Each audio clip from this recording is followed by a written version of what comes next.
Burada gördüyünüz bütün Türk respublikaları əksəriyyət olaraq Rusiya tərəfindən yaradılıb, yəni Sovetlər Birliyi tərəfindən yaradılıb, ya da ki, dəstək görübdür.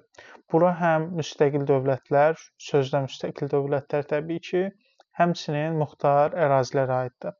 Misal üçün, Sovet dövründə gördüyünüz Azərbaycandır, Qazaxıstandır, Qırğızıstandır, Özbəkistandır. Bunların yəni Sovet səviyyəsində, yüksək səviyyədə, dövlət səviyyəsində təmsil olunan dövlətlərin hamısı Sovetlər tərəfindən qurulmuşdu.